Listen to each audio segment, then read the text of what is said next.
کیسر بھائی، ایک تو یہ ہے کہ آپ باقاعدہ ٹائم سے پہلے تھوڑا اپنا نا انٹروڈکشن دے دیجیے گا، چونکہ آڈینس بہت سارے نئے بھی ہیں۔ تو حسن صاحب اجازت دیتے ہیں آپ تھوڑی سی بسم اللہ 20 بسم 30 اللہ سیکنڈ؟ بسم اللہ۔ اور آپ کی کیسر صاحب والدہ کے حوالے سے کوئی نیوز تھی، کوئی تیمارداری کی یا دعا کی؟ مجھے نیوز پتہ چلی، مجھے کنفرم کر دیجیے۔ جو والد کو محترم ہے وہ بیمار ہیں تو اللہ تعالیٰ شفا دے ان کو۔ الہی ہم کینسر حسن کا صاحب دعا شفا عاجل ہے، اللہ تعالیٰ اللہ والدہ کو تعالیٰ صحت شفا کاملہ عاجل دے۔ ہے۔ کیسر بھائی، آپ تھوڑا سا انٹروڈکشن بھی، اور حسن صاحب کچھ آڈینس کا نا مجھے میسج آ رہے تھے کہ غدیر قم کا نا لوگوں کو تو معنی مفہوم ہی نہیں پتا، یہ تھوڑا سا اگر آپ دونوں ساتھ نہ بتا دیجئے گا کہ غدیر کے معنی کیا ہے، قم کیا ہے، وہ جو سارا ایک بیک گراؤنڈ ہے۔ تو کیسر بھائی ٹائم شروع کروں میں آپ کا؟ نہیں، انٹروڈکشن کے لیے ٹائم کیا لیں گے؟ انٹروڈکشن کے لیے ٹائم نہ لیں۔ ہاں، ابھی بھی 1 منٹ آپ بات کر لیں پہلے، پھر ٹائم شروع کرتا ہوں۔ جی، حافظ کیسر نواز میرا نام ہے، اور منڈی بہاؤدین پاکستان، منڈی بہاؤدین سٹی ہے ہمارا، اسلام آباد سے 4 گھنٹے کے فاصلے پر، تو وہاں کا میں رہائشی ہوں۔ پی ایس ٹی ٹیچر ہوں، گورنمنٹ ہائر سیکنڈری اسکول میں گورنمنٹ کا امپلائی ہوں، اور میں نے پی ایچ ڈی کر رکھی ہے علامہ اقبال اوپن یونیورسٹی سے۔ ایم فل میرا جس یونیورسٹی لاہور سے ایم فل میں نے کیا ہے۔ بی ایڈ اور ایم ایڈ میں نے دونوں اوپن یونیورسٹی سے اپنے تھرو لکھیے ہیں۔ ایم اے میرا عربی کے اندر، اسلامیات کے اندر، وہ یونیورسٹی آف سرگودا سے ہے، اور جامعۃ الازہر مصر اس کی فرنچائز ہے ہمارے پاس کراچی میں، نارتھ ناظم آباد این بلاک کے اندر، مؤسسۃ العلمیۃ العصریہ، وہاں سے 1 سال کا عربک لینگویج کورس جو ہے وہ میں نے کیا ہوا ہے۔ تو آگے مصر جانے کا ارادہ تھا، لیکن وہ والدہ کی بیماری کی وجہ سے میں نہیں جا سکا۔ باقی جو اللہ تعالیٰ کا حکم ہوتا ہے وہ ہوتا ہے۔ یہ چند ایک چیزیں تھیں جو انٹروڈکشن کے لیے۔ ٹھیک، چلیں شروع کروں میں کیسر بھائی؟ ٹائم جی بسم اللہ۔ چلیں، بسم اللہ۔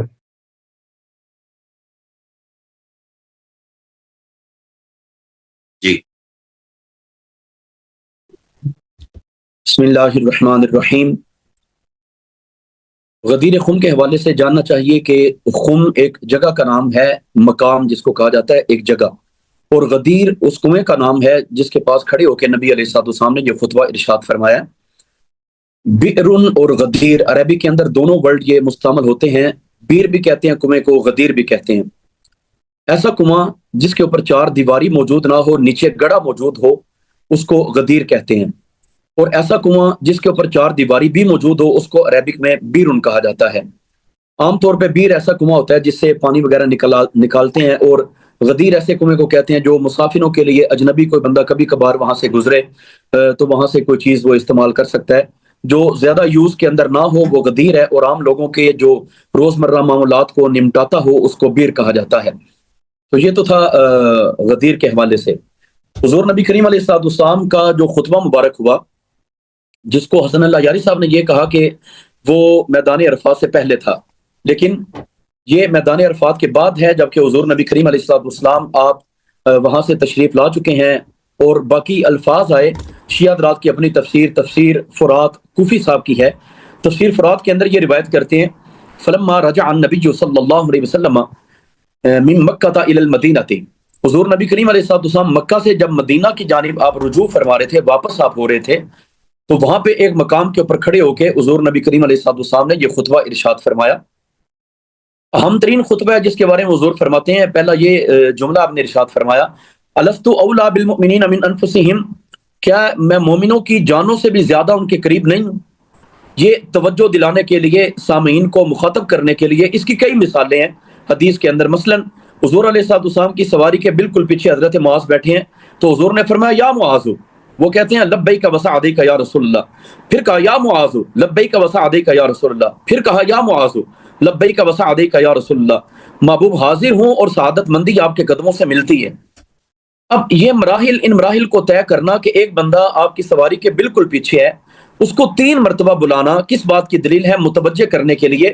جس طرح عام طور پہ کسی بڑے ادارے کے اندر کہا جائے کہ ایک بڑا کوئی بندہ M P A, M N A, member of the province assembly یا member of the national assembly وہ بات کرنے لگے ہیں، آپ ذرا تیار ہو جائیں، پے اٹینشن، آپ متوجہ ہو جائیں۔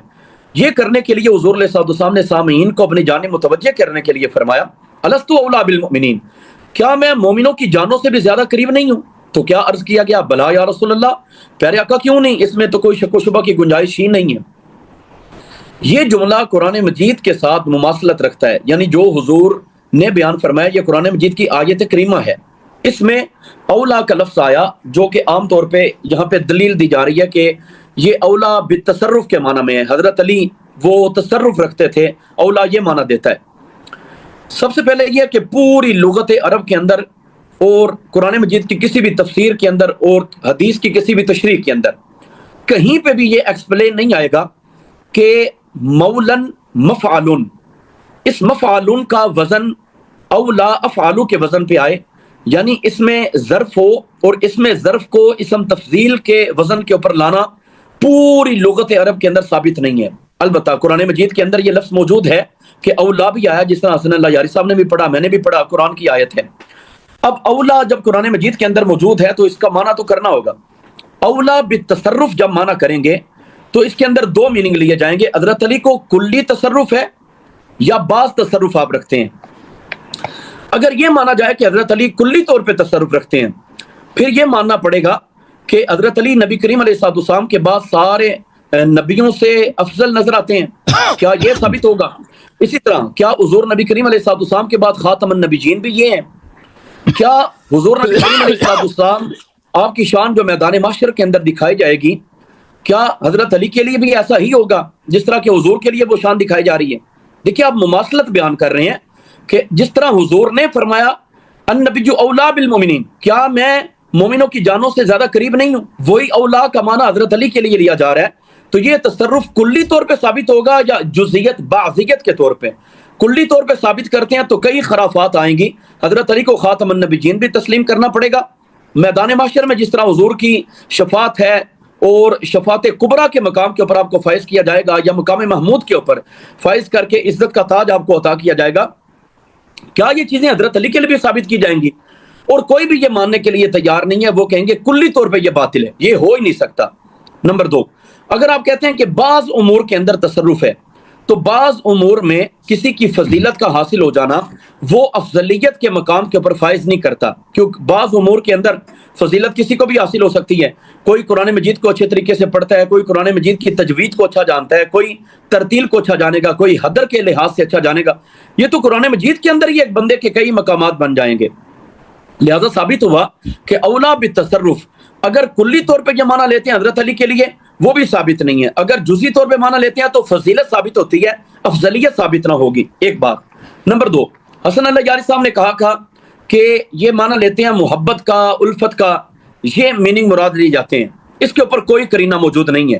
اسی حدیث غدیر کے اندر آگے چل کے قرینہ موجود ہے، جہاں پہ حضور علیہ السلام نے فرمایا من کنت مولاہ فہذا علی المولا، جس کا میں مولا اس کے جناب علی المرتضیٰ رضی اللہ تعالیٰ عنہ آپ مولا ہیں۔ لیکن آگے ساتھ ہی دعائیہ انداز کے اندر کیا فرمایا؟ اللہم والی من والاہ، اے اللہ دوست رکھنا اسے جو علی کو دوست رکھے، اے اللہ محبت کرنا اسے جو علی سے محبت کرے۔ اب یہ والی فعل امر جس کو یہاں پہ ندب کے مستحب کے معنی میں لیا جائے پھر بھی ٹھیک ہے، اگر اس کو وجوب کے معنی کے اندر لیا جائے پھر بھی ٹھیک ہے۔ جس کا میں مددگار اس کے علی مددگار، جس کا میں معاون اس کے علی معاون، جس کا میں حاکم دنیا داری کے امور کے اندر فیصلہ کرنے والا اس کے علی حاکم فیصلہ کرنے والے۔ کہ نبی کریم علیہ السلام نے حضرت علی کو یہاں تک فرمایا کہ اقداہم علی جن، سب سے بہترین فیصلہ کرنے والے، قاضی القضات، چیف آف دا جسٹس، بلکہ chief of the justice of the era, حضرت علی المرتضیٰ شیر خدا رضی اللہ تعالیٰ عنہ آپ کی ذات اطہر ہے۔ تو یہ معنی بھی بالکل اپنے لحاظ سے ٹھیک ہے، لیکن جس طرح کہ پوری لغت عرب کے اندر مفعل کے وزن کے اوپر افعال نہیں آتا، اسی طرح پوری لغت عرب کے اندر مولا بمانا خلیفہ نہیں آتا، ثابت نہیں ہے، مولا بمانا خلیفہ نہیں آئے گا، نہ شیعہ حضرات کی کتابوں کے اندر، نہ اہل سنت کی کتابوں کے اندر، نہ کسی اور مکتبہ فکر میں کسی مقام کے اوپر بھی مولا خلیفہ کے معنی کے اندر نہیں آئے گا۔ لہٰذا جب مولا خلیفہ کے معنی میں نہیں آتا تو پھر خلیفہ اول بلا فصل معنی یہاں سے کس طرح سے نکال لیا جائے گا؟ خلافت کے اوپر ہی دلالت نہیں ہو رہی ہے تو خلیفہ اول بلا فصل اس کے اوپر دلالت کیسے ہو جائے گی؟ تفسیر فرات کوفی شیعہ حضرات کی اپنی تفسیر، اس کے مطابق یہ ثابت ہوا کہ یہ خطبہ حجۃ الوداع سے واپسی کے موقع کے اوپر تھا۔ تو اب یہ سوال پیدا ہوتا ہے جہاں پہ میدان عرفات میں 1,40,000 صحابہ کرام علیہم رضوان کا ایک جمع غفیر ہے، اور وہاں پہ کیفیت یہ ہے، آج میں یا حسن اللہ یاری صاحب بات کریں تو ہمارے لیے مائک کی ضرورت پڑے گی، ہماری آواز تب پہنچتی ہے. یہ رسول اللہ کا فیض ہے کہ 1,40,000 صحابہ موجود ہیں. جس طرح پہلا بندہ آواز سن رہا تھا اسی طرح لاسٹ والا بندہ بھی اس خطبے کو بعینی ہی سن رہا ہے, اور کسی نے یہ نہیں کہا کہ مجھے آواز نہیں آئی. پھر حضور علیہ الصلوۃ والسلام یہ فرماتے ہیں فَلْيُبَلِّغِ الْغَائِبُ الشَّاهِدُ فَلْيُبَلِّغِ الشَّاهِدُ الْغَائِبُ, تم میں سے جو بندہ آج موجود ہے وہ غائب کو پہنچا دے جو آج موجود نہیں تھے. اب یہ خطبہ نبی کریم علیہ الصلوۃ والسلام کا, اگر خلافت علی المرتضیٰ اس کے اوپر بات چیت کرنی ہوتی اور حضور اس کو کیا معاذ اللہ ہلکا لے رہے ہیں کہ یہاں پہ 1,40,000 کے اندر اعلان حضور نہیں فرما رہے, یعنی حضور کی نظر کے اندر حضرت علی کی خلافت ہلکی ہے کہ یہاں پہ آپ اعلان نہیں فرماتے, یا معاذ اللہ اللہ کے نبی کے اوپر کوئی برڈن پڑا ہوا ہے, آپ کے اوپر کوئی بوجھ ہے, یا آپ کو کسی کا ڈر ہے کہ آپ اس کا انتظام نہیں فرماتے اتنے لوگوں کے اندر. اور بعد میں جبکہ چند بندے آپ کے پاس موجود ہیں, ان میں سے کوئی میرے پاک نبی علیہ الصلوۃ والسلام کی جائے نماز کو اٹھانے والا ہے, کوئی آپ کے وضو کے برتن کو اٹھانے والا تھا, کوئی ویسے محبت اور عقیدت سے ساتھ چلتا ہے, کسی کا رستہ وہ پڑتا تھا. اس لیے نبی کریم علیہ الصلوۃ والسلام کے ساتھ چند بندے موجود ہیں. میں یہ نہیں کہتا کہ بالکل تھوڑے تھے, لیکن 1,40,000 ایک بھرے مجمع کے مقابلے کے اندر بالکل تھوڑے افراد یہاں پہ موجود تھے. اور ان میں حضور علیہ الصلوۃ والسلام نے فرمایا کہ سن لو, متوجہ ہو جاؤ, جس کا میں مولا اس کے جناب علی مولا. اب ہماری کتابوں کے اندر بھی یہ موجود ہے کہ حضرت علی المرتضیٰ رضی اللہ تعالیٰ عنہ جس وقت آپ کے لیے یہ معاملات ثابت کیے حضور علیہ الصلوۃ والسلام نے, سب سے پہلے جس بندے نے آپ کی مبارکباد پیش کی ہے وہ حضرت فاروق اعظم ہیں. وہ آئے حضرت علی کے پاس, ان کا ہاتھ تھاما. ہماری روایتوں کے اندر بات یہ ہے کہ صرف ہاتھ تھاما نہیں ہے بلکہ حضرت علی کے ہاتھ کو چوما ہے, بوسہ دیا ہے, اور کہنے لگے اے جناب علی مبارک ہو, اللہ نے آپ کو میرا بھی مولا بنایا اور ہر مومن کا آپ کو مولا بنایا ہے. حضرت فاروق اعظم مبارکباد پیش کر رہے ہیں. تو یہ ساری چیزیں اہل سنت و جماعت کے ہاں موجود ہیں, لیکن مولا بمانا خلافت نہیں آتا. یہ کسی بھی لغت عرب کے مطابق ثابت نہیں ہے کہ مولا بمانا خلیفہ لیا جائے, اور جب خلیفہ نہیں آتا تو پھر مولا خلیفہ اول بلا فصل کے معنی کے اندر کسی بھی طور پہ نہیں آ سکے گا. اچھا حسن صاحب اور کیسر بھائی, کچھ نا ٹرمز جہاں یوز ہو نا تو عام عوام کے لیے بھی ان کے معنی وغیرہ بتا دیا کریں جہاں بھی یوز. حسن صاحب شروع کریں. بسم اللہ الرحمن الرحیم. ماشاء اللہ حافظ قیصر صاحب نے کہا کہ خلیفہ اول, ان کے خلیفہ اول جناب ابو بکر نے میرے مولا امیر المومنین علیہ السلام کا ہاتھ چوما اور مبارکباد دیا کہ آج آپ میرے مولا بنے ہیں, کہ آج میرے مولا بنے ہیں. اگر یہ محبوب کے معنوں میں ہوتا یا ناصر کے معنوں میں ہوتا, یہ تو سب کو معلوم ہے, یہ تو ایک ادنا سے مسلمان کو بھی حاصل ہے. المؤمنون بعضهم اولیاء بعض, کہ مؤمنون ایک دوسرے کے سے محبت کرتے ہیں, ایک دوسرے کی نصرت کرتے ہیں, یہ تو سب ادنے سے ادنا مسلمان کو بھی حاصل ہے. اس میں کے لیے مبارکباد دینے اور ہاتھ چومنے کا کوئی وجہ نہیں بنتا. جب ہاتھ چوم کے بولا کہ آپ میرے مولا بنے ہیں تو اسی مولا میں معنی میں مولا بنے ہیں جو شیعہ ادعا کرتے ہیں کہ وہ رسول اللہ صلی اللہ علیہ وآلہ وسلم نے امیر المومنین علیہ السلام کو سب کا آقا بنایا. انہوں نے کہا کہ مولا بمعنی خلیفہ نہیں آتا. ہم نے کب کہا کہ مولا بمعنی خلیفہ آتا ہے؟ خلیفہ سے ایک بڑا معنی ہے, وہ کیا ہے؟ اولا. اور اولا سے کیا مراد ہے؟ اولا یعنی آپ کے جان پر, آپ کے مال پر ان کو تصرف حاصل ہے. النبی اولا بالمؤمنین من انفسہم, رسول صلی اللہ علیہ وآلہ وسلم کو مؤمنین کے جان و مال پر ان سے زیادہ حق تصرف, حق طاعت حاصل ہے. یہی معنی امیر المؤمنین علیہ السلام کو حاصل ہے. یعنی جس طرح رسول اللہ صلی اللہ علیہ وسلم کا ہر حکم ہر مومن پہ نافذ ہے, ہر مسلم پہ نافذ ہے, اسی طرح امیر المؤمنین علیہ السلام کیونکہ مولا ہے, ان کا ہر حکم ہر مسلمان پہ نافذ ہے. ہم نہیں کہتے اس کا معنی خلیفہ, یہ خلافت سے ایک بڑھ کر ایک معنی ہے. اسی لیے تو آپ کے خلیفہ نے آپ کے ہاتھ چوما.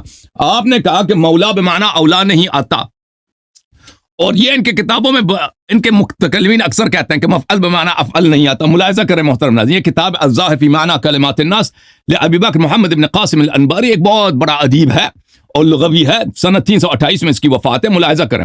وقول الرجل یا مولاي, اس کے متعلق صفحہ نمبر, معاف کیجیے گا, یہ صفحہ نمبر ہے 332 میں, 232 میں کہتے ہیں وَيَكُونَ الْمَوْلَى الْأَوْلَى قال اللہ عز وجل النار ہی مولاکم معناہ ہی اولا بکم. اچھا, اس کا ملاحظہ کر الفروق اللغویہ لابی ہلال العسکری, یہ بھی بہت بڑے لغوی ہیں. یہاں پر معانی مولا والمولا علی وجوہ, ایک وجہ یہ والاولا بالشیء, اولا بشيء. ملاحظہ کریں لسان العرب جلد نمبر 15. بھلے واما قول لبید جو اس کا ہے، اس کا معلقات سب کا ایک شاگرد ہے، مولا المخافة خلفها وامامها فيريد انه اولا موضع. مولا المخافة اولا. اچھا ملاحظہ کریں یہ بخاری ہے، صحیح بخاری، یہاں پر کتاب التفسیر میں سورۃ الحدید میں خود بخاری النار مولاکم، سورہ حدید کی آیت ہے آیت نمبر 15، اولا بکم مولاکم اولا بکم، خود بخاری نے اس کا ترجمہ کیا. اب حدیث شریف میں ملاحظہ کریں، حدیث شریف میں ان کے مختلف احادیث ہیں، اس میں یہی معنی نکلتا ہے کہ مولا کا مطلب اولا ہے. یہ سنن سعید ابن منصور ہے، ملاحظہ کریں حدیث نمبر 201، راشد ابن سعد قال رسول اللہ صلی اللہ علیہ وآلہ من اسلم علی یدیہ رجل فهو مولاه. راشد ابن سعد سئل رسول اللہ صلی اللہ علیہ وآلہ عن رجل يسلم علی یدی الرجل قال هو اولى الناس به مولاه اولى الناس به. اچھا یہ اس طرح کے بہت زیادہ میں نے ثابت کر دیا قرآن مجید سے، بخاری سے، کتب لغت سے کہ مولا اولا کے معنوں میں آتا. جب یہ پتہ چلا میرے محترم ناظرین، حافظ صاحب نے کوئی ادعا نہیں کیا کہ وہاں پہ کوئی ناراضگی تھی، ناراضگی والا معاملہ ہم نے کہا جھوٹ ہے، حافظ صاحب نے رد نہیں کیا. حافظ صاحب نے صرف یہ کہا ہے کہ بھائی اس حدیث میں ایک قرینہ موجود ہے. وہ قرینہ کون سا ہے؟ کہ رسول صلی اللہ علیہ وسلم نے فرمایا اللہم والی من والا وعاد من عادہ وانصر من نصر واخذل من خذلہ. اگر آپ اس کو قرینہ لیتے ہیں حافظ صاحب تو آپ مجھے بتائیں کس میں سے قرینہ کس کا لیتے ہیں؟ والی من والا وانصر من نصر بھی ہے اس میں، ٹھیک ہے نا. مولا تو آپ کہتے ہیں یا تو محبوب کے معنوں میں ہے یا ناصر کے معنوں میں ہے. قرینہ کس کا بنتا ہے؟ اولا کا بنتا ہے، والی من والا محبوب کا یا ناصر کا، کیونکہ یہ ایک لفظ دونوں کے پہ دلالت تو کر نہیں سکتا، ایک پہ دلالت کرے گا تو دونوں میں تعارض ہو جائے گا، تساقط ہو جائے گا، وہ اشیاء کا قول رہ جائے گا کہ کیونکہ نبی نے صلی اللہ علیہ وسلم نے شروع میں فرمایا من کنت اولا به الست اولا بکم من انفسکم من کنت مولا. وہی اولا پہلے استعمال کیا، وہی مولا اسی کے معنوں میں آ جاتا ہے. اچھا یہ پہلا دلیل. دوسرا دلیل، یہ کلام مستعنف ہے، یہ کلام جدید ہے. جب رسول صلی اللہ علیہ وسلم صحابہ سے خطاب فرما رہے تھے، امت سے خطاب فرما رہے تھے، فرمایا الست اولا بکم من انفسکم قالوا بلا قال فمن كنت مولاه فعلی مولا. یہ خلق سے خطاب ہے.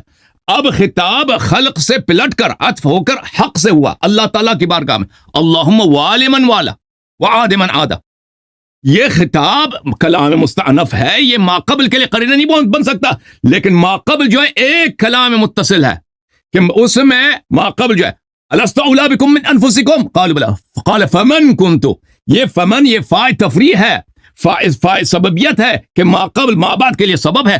اولا فمن الست اولا بکم کہ میں آپ سے اولا ہوں، فمن کنت مولا، یہ ایک ہی کلام ہے. ان دونوں میں اولا اور مولا ایک ہی معنوں میں آیا ہے، جیسے میں اس کو بعد میں زیادہ وضاحت کے ساتھ عرض کروں گا. اگلا مسئلہ میرے محترم ناظرین، رسول اللہ صلی اللہ علیہ وآلہ وسلم نے متعدد احادیث میں بیان فرمایا کہ امت جو ہے رسول امیر المؤمنین علیہ السلام سے غداری کرے گی. یہ جو فرمایا نا یہ اللہم والی من والا، یہ ہمارے حق میں ہے، یہ ہمارے حق میں ہے، کیونکہ رسول اللہ صلی اللہ علیہ وآلہ وسلم نے ان کو فرمایا کہ یہ آپ کے آقا ہیں، اور آقا کو ضروری بات ہے کہ لوگ اپنے آقا سے محبت کریں، اپنے آقا سے پیار کریں، ان سے دشمنی نہ کریں. اور رسول صلی اللہ علیہ وسلم نے کو پتا تھا کہ امت رسول صلی اللہ علیہ وسلم امیر المؤمنین علیہ السلام سے دشمنی کریں گے اور غداری کریں گے، تو اس لیے ان کو فرمایا کہ ان کو ترغیب دی ہے کہ میری دعا ہے کہ جو امیر المؤمنین علیہ السلام کی نصرت کرے گا، ان سے محبت کرے گا، غداری نہیں کرے گا، ان کو اللہ تعالیٰ بھی ان سے پیار کرے گا. یہ البحر الزخار المعروف بمسند البزار ہے. ملاحظہ کریں یہاں پر ان علی علیہ السلام واللہ لعہد النبی الامی الی ان الامت ستغدر بی، کہ امت مجھ سے غداری کرے گی. اجازت دیں میں اپنا کلام ختم کروں یا ان کو پھر زیادہ ٹائم دے دیں اگر اجازت ہو. یہ حدیث میں نے شروع کیا نا، اجازت ہے حافظ صاحب؟ یہ دو حدیث میں ختم کروں. جی پلیز. اچھا واللہ لعہد النبی الامی الی ان الامت ستغدر بی، کہ امت مجھ سے غداری کرے گی. یہ کہ امت امیر المؤمنین علیہ السلام سے غداری کرے گی، امت امیر المؤمنین علیہ السلام سے کینہ کرے گا، یہ رسول صلی اللہ علیہ وسلم نے پہلے سے بتایا ہے. اور ان کو آقا نصب کرتے وقت کہ وہ ان کو امت کو حکم دے کہ آپ کا کام ہے ان کی نصرت کرنا اور ان سے محبت کرنا. یہ ہمارے لیے قرینہ بنتا ہے, نہ آپ لوگوں کے لیے. آپ لوگوں کے لیے اگر قرینہ, وہ پہلے وہ آپ ثابت تو کریں نا, ناراضگی والا معاملہ کہاں گیا؟ کوئی ناراضگی تھی نہیں. جی سر, میں نے اختصار کے ٹھیک ساتھ ہے.